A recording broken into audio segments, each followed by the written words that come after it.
Joe, a couple of weeks since the Commonwealth Games finished, Team Gibraltar are now back on the rock. Had time to reflect on how it's gone. Happy or disappointed with the efforts across the board? I mean, happy or disappointed is a strong statement. Obviously, I'm happy, and I am certainly disappointed with some of the performances. I mean, even the athletes themselves are disappointed with some of the performances.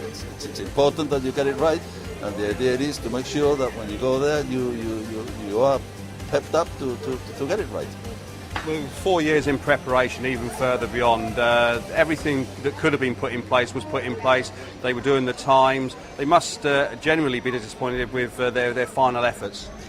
Yes, I mean, what the athletes need to realize is where they're going to and who are they going to compete against. At the end of the day, well, I say who are they going to compete against. It's immaterial who they're going to compete against. Sometimes they're competing against themselves, but it's important that they compete against themselves. They have a minimum standard to achieve before they are selected to go there. If they make that minimum standard, then in their mind they know that they can do it, and it's up to them. They have 18 months, 2 years, 4 years, if you want to put it that way, if we want to talk about the Gold Coast, to prepare to meet that standard. And it's not on that people go there with so much notice and they do not reach that minimum standard. They must do that. They have a responsibility to everybody to do that, and they have to do it. It's as simple as that. I mean, things can go wrong on that day, fine. If they go wrong, everybody notices they go wrong, but a weak performance is not acceptable. Were there any real highs for you during the course of the Games? Real highs, yes. Well, I was very pleased to see with the enthusiasm that some athletes had. Obviously, I mean, the fact that we broke national records in swimming, the fact that we broke a national record in athletics, the fact that the squash players competed against the top people in the world, and our shooters, those were highlights. Some of them, as I say, they lost. Fine, that's not the problem. If you lose, that's not the problem. It's how you lose or what you do that is where it goes wrong. Like I said, everything was in place before we went away with flights, accommodation, tracksuit. Give us a brief about the entire Games Village and the complex. Was it as big and as good as Delhi? The village was excellent. I mean, there's no complaints. There should be no complaints about the village. There should be no complaints about food. There should be no complaints about venues. I know that there were some issues in the satellite village in Canusti, and that I can accept. Not with the accommodation, with the range, because it was a makeshift range. It was in an awkward place. It was an army range, and it wasn't the best of places. And that obviously certainly can affect the performance.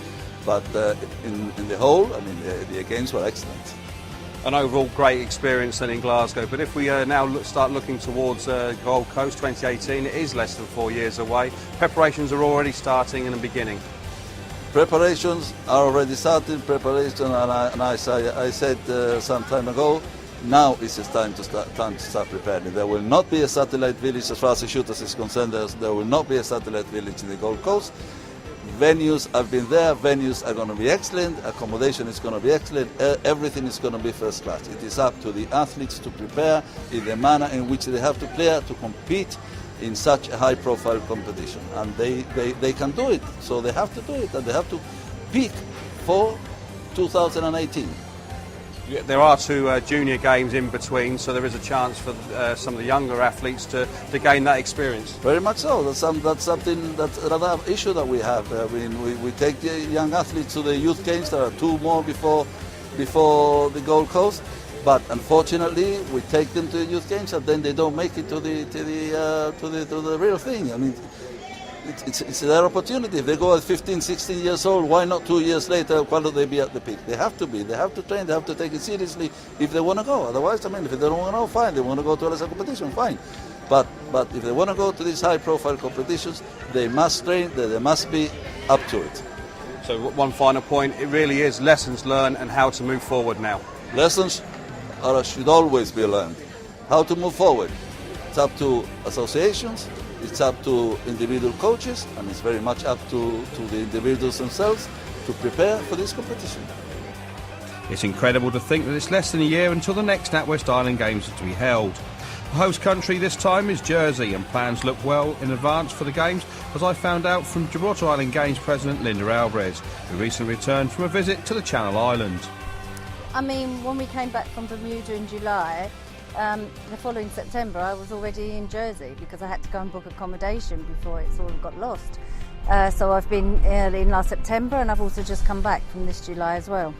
Well, you've just been away again. How's the preparations going for that? It's very good. I mean, you can imagine that Jersey is very well organised. I mean, they've held the games before.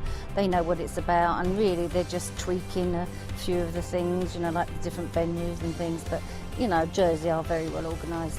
It seems to go in fits and starts with the Island Games. You get one country that is well ahead of their preparation, then you'll go to another one where it's still paint's still wet and the venues aren't finished. But as you said, Jersey, if you go on the website, really do look like the games are already being held.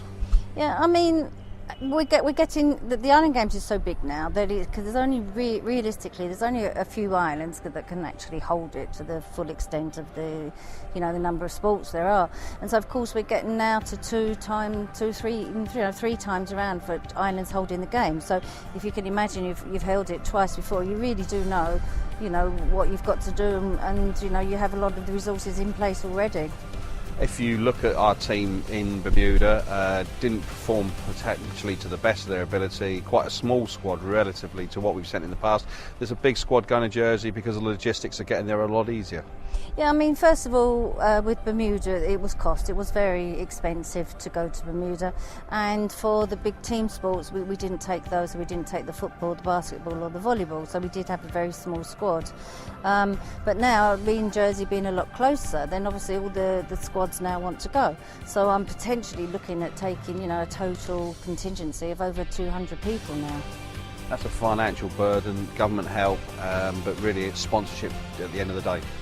Yeah, I mean, as you know, each sport gets sponsorship as well, but we've been lucky that we've been able to have Argos get on board, you know, the insurance company with us again, because they were very happy with the coverage that we gave them when we went to Bermuda. So we're very pleased that they are now going to be sponsoring all our kit as well this time around. And if we look at the comparisons that people sometimes draw between the Island Games and the Commonwealth Games, the Commonwealth Games are really for elite athletes and great performances, etc. But the Island Games, if we look at it, more people can go because it's a more level playing field for them and their abilities. Yeah, I mean, you've got to look at the two. That you can't compare. You cannot compare the Commonwealth Games and the Island Games. They're completely different. There are standards set for the Commonwealth Games, in which there aren't really any set for the Island Games, because it is supposed to be, you know, a friendly thing, and it's the way that people can compete together at their own levels. So each sport does often, you know, set their own standards anyway, but we as an association do not do that. We're looking at, like I said, a team of over 200 athletes and officials going away. You were actually looking at potentially some of the other sports being put on the programme for Jersey at the AGM, but it didn't come about. No, because Jersey are so well organised and have all the venues, they wanted to put on another 4 sports, and they did canvass around the islands asking us. And unfortunately, you know, we did want the extra sports, but the executive of the International Island Games Association decided not to, so they wouldn't put that on. So that's a shame, really. And if we just look ahead of the next Island Games, like I said, they're less than a year away, some plans afoot for where the next couple will be held. Yeah, in 2017, it's going back to Scotland again, which is nice because Scotland was one of my, you know, favourite islands. And in 2019 it was going to be the Faroe Islands. Now, just 2 weeks before we went and had the AGM, the Faroe Islands pulled out. So the executive they actually went and spoke to Menorca, and I think the idea is that Menorca was going to step in and hopefully, you know, do the games in 2019. Now, I did have a meeting with the executive of the International Island Games before the AGM, explaining to them, you know, our position with competing in Spain, and which they actually understood, because I think they've been following lots of the media and things that have been going on. At the AGM, I gave a speech, again, informing the rest of the member islands of the problems that we have, which I think was very well accepted. And it comes down to that before the executive sign the bid document with Menorca, that they're going to ensure that in there is a clause that we definitely can compete on equal terms with all the rest of the islands, and that means that we can fly our flag and have our anthem. So, hopefully before anything is signed, this will be, done by the executive, and we should be okay. If we just go back to looking ahead to less than a year away from Jersey, all the preparation is there from them, accommodation, venues. How far is Team Gibraltar ready to go? From my side, I'm quite organised. We've probably got our charter already organised. We've got the accommodations already sorted. We've paid for a lot of the accommodation, and really it's now down to the sports themselves. I don't go around telling them what they've got to do. I'm sure there are professionals in their own right. They know what they've got to do. So now for this year, they've really got to start getting themselves sorted out. In September, I will be meeting with most of the sports, and we can actually start our preparations with them from there.